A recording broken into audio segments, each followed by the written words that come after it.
tomorrow, Saturday. Make sure y'all give you a thumbs up. You know what I'm saying? Comment, no matter if it's emoji. Make sure y'all go to my description down below for my second channel or wait to the end. You know what I'm saying? To click, you know what I'm saying, the link.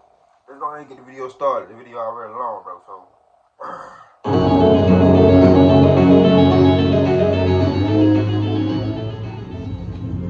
On the evening of December 29, 1986, a California Highway Patrol officer named Craig Pyre drove his cruiser down Interstate 15 in San Diego, California. With him was an NBC News reporter in the back seat, and there was a cameraman in the passenger seat. They were filming a segment about highway travel safety that was set to air on the evening news later that night. Officer Pyre was following his typical patrol route, but after a few minutes, they passed by a sign that said Mercy Road. It was an exit. And at that point, Officer Pyre turned to the news team, pointed at Mercy Road, and said, "That's where they found the body." So a little more than 36 hours earlier, at around 4 a.m. the previous morning, a 20-year-old college student named Kara Knott had been found strangled to death in a creek right near the Mercy Road exit. Kara had been on her way home from her boyfriend's house when, for whatever reason, maybe car troubles or maybe she was trying to help someone, but she wound up in that cul-de-sac, and then while she was there, she clearly encountered someone dangerous who took her life. And so this was actually why the California Highway Patrol and NBC News were collaborating on this news segment, because Kara's killer was still not caught. And so the idea behind this segment was basically to tell drivers along this highway, like, how to stay safe while they were out there, especially if for whatever reason they had to stop somewhere along the highway, like what to do in that situation. And so as Officer Pyre passed by the Mercy Road exit and continued down Interstate 15, he turned to the news crew, and as they filmed, he began talking about the basics of highway travel safety.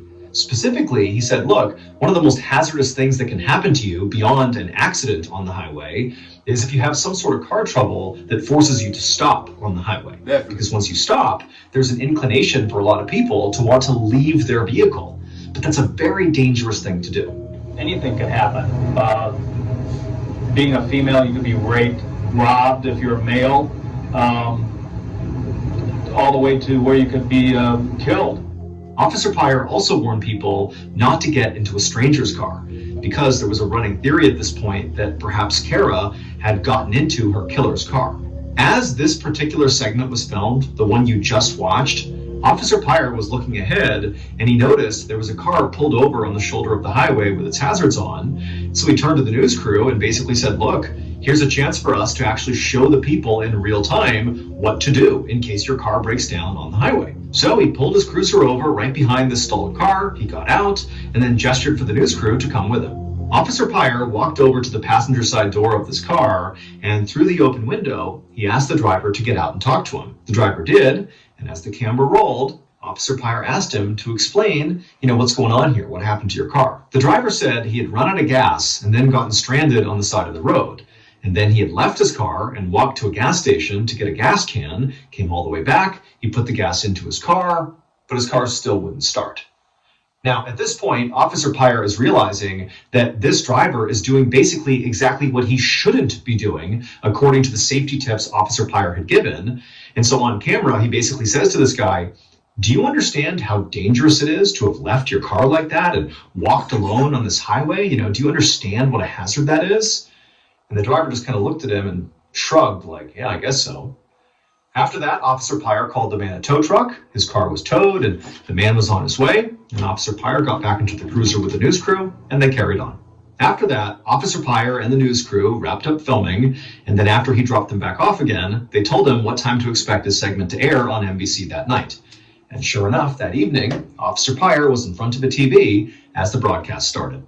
And when Officer Pyre's actual segment aired on TV, to him and to the California Highway Patrol, it went great.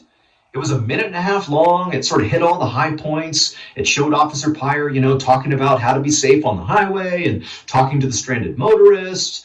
It kind of did exactly what they expected it to do. And when it was over, Officer Pyre clicked off the TV and didn't think much about it, because it was not a big deal. It was just a basic safety video. And for the vast majority of other people who watched this clip live on TV, it really didn't stand out to them. Again, it was just kind of a routine police safety video.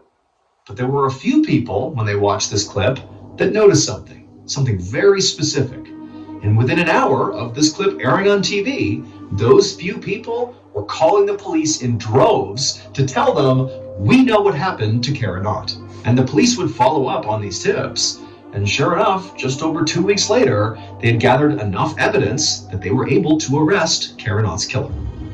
It would turn out all the clues the police needed to solve the Kara Knott murder case were right there in that 1.5-minute long video. Because what happened to Kara had almost happened to over 24 other women in San Diego. And those young women were the ones who saw the news segment when it happened live, and they noticed this particular detail that clearly telegraphed who Kara's killer was. They were the ones who called police. On the night of Kara's murder, December 27th, 1986, she pulled off Interstate 15 on the Mercy Road exit, and she came to a stop in that cul-de-sac. Now, we don't know exactly why she came to a stop in there, but either way, she was there, and that's where she encountered her killer. Now, the other 24 women who encountered the same person, the killer, they were terrorized and kind of tortured and held hostage for a couple of hours, but eventually were let go. But Kara wasn't. During her encounter, at some point, the killer clubbed her over the head and then strangled her to death with a rope. Now, the killer, at first, had gotten away with this. That's fucked up. I ain't gonna lie, that's kind of sick. Until they were featured on that 1.5-minute long video.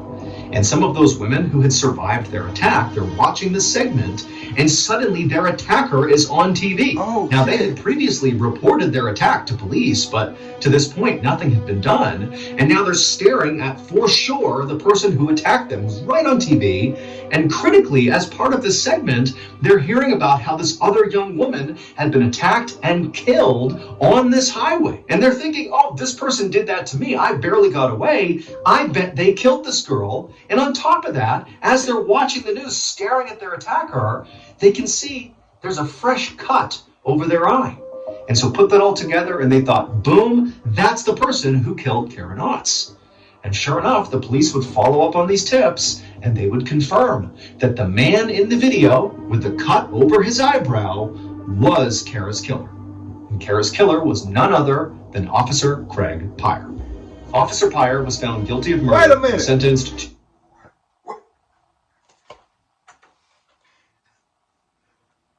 Did I miss something? Did I miss something? Did I fucking miss something? I think I missed something, guys. Hold on.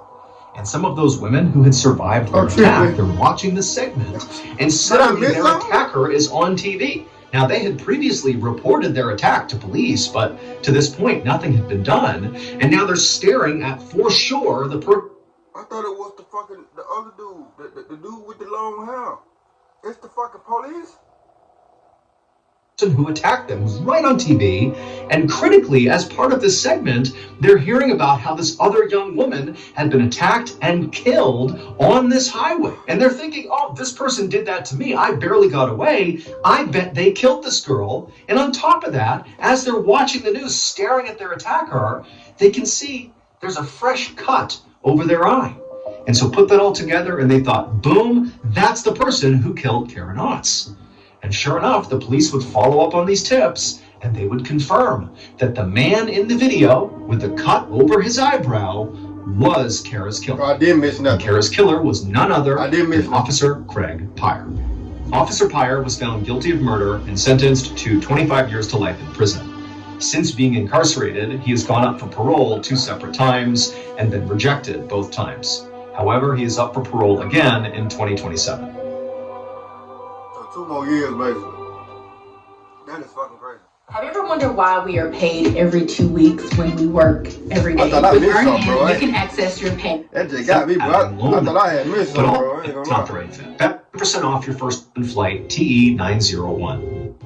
I thought I had missed something. Around 1 p.m. on November 28, 1979, a 52-year-old tour guide named Peter Mulgrew stood at the front of the cabin of Air New Zealand flight TE901. Out the window next to him, he looked out and he saw this vast white landscape reflecting the afternoon sun. And so he grabbed the microphone and announced to the 237 passengers that they were now flying over Antarctica.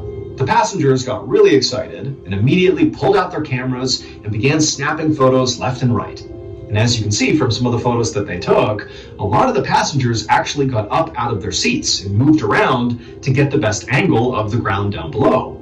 Now, on a normal commercial flight, that behavior would not be okay. You can't just, wander all around the cabin. You need to basically stay seated. But this was not a normal commercial flight. This was a sightseeing flight. Air New Zealand regularly took off from New Zealand and would fly people up over Antarctica, and their tour guide would point out a few landmarks down below, and then that flight would land back in New Zealand. That was the whole thing. Fuck no.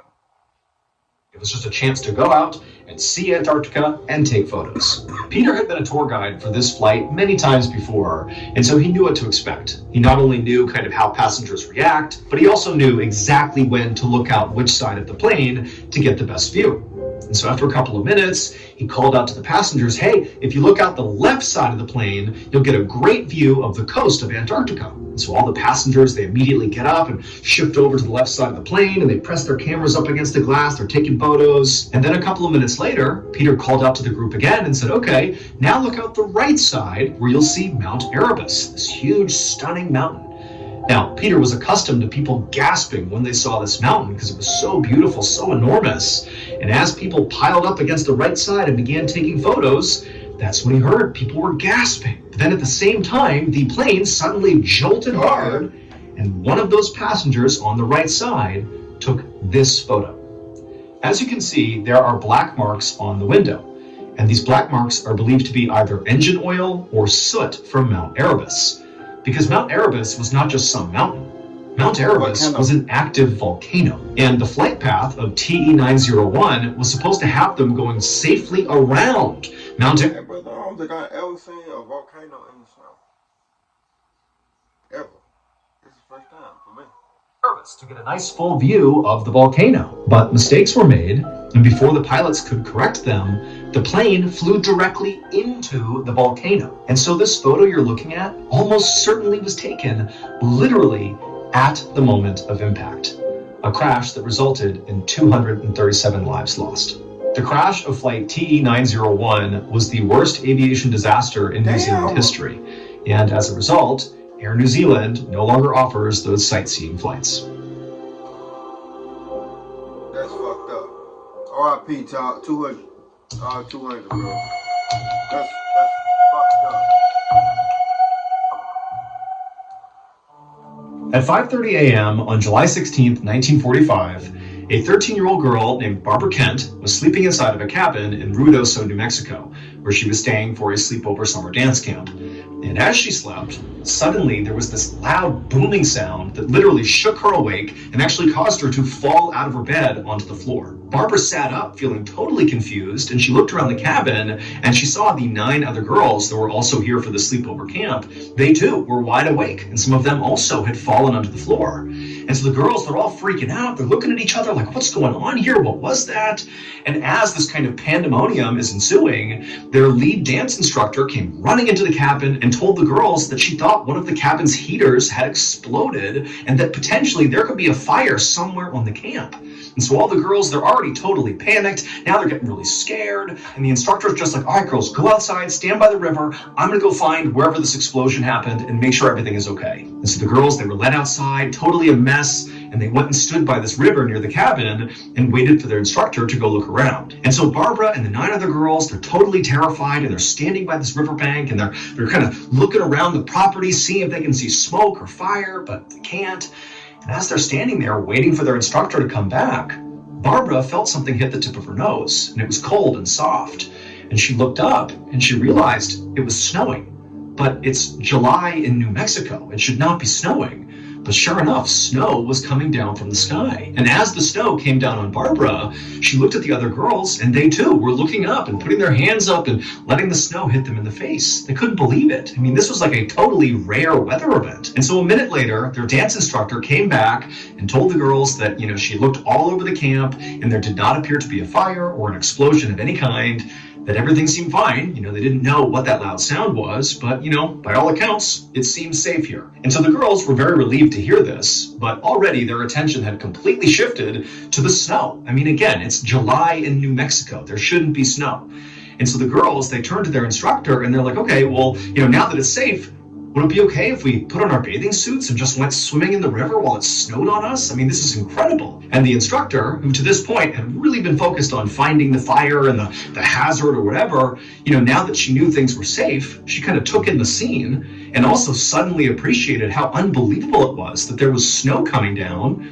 And so she told the girls, yeah, get your bathing suits, go swimming, enjoy this. This is totally like a once-in-a-lifetime moment here. And so very excitedly, Barbara and the other girls ran back into the cabin, they changed into their swimwear, and then a moment later, they were out frolicking in the river as the snow fell on top of them.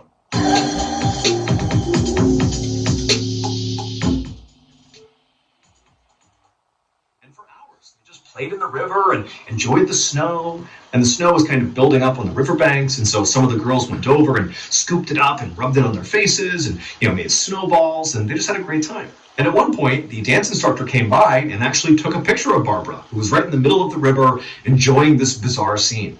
But eventually, despite how fun the snow was, the novelty of it all sort of wore off, and the girls got tired of swimming, so they changed into their regular clothes and went about their day.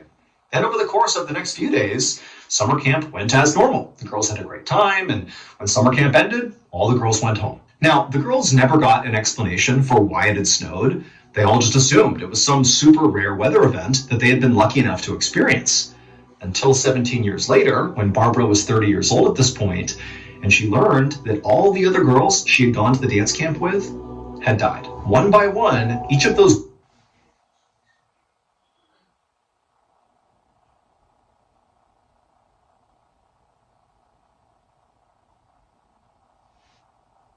girls were diagnosed with aggressive forms of cancer that killed them. Barbara was the only one who was spared.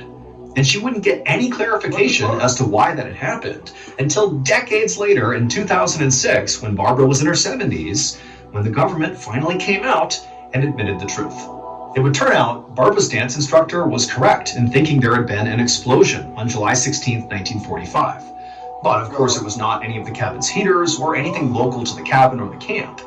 Instead, the explosion occurred 40 miles away at a U.S. government testing site in the middle of the New Mexico desert. And the explosion that literally caused the girls to be dumped out of their beds was from the world's first ever atomic bomb being dropped. It was the Manhattan Project's Trinity test, a test that no civilians in the area had been warned about.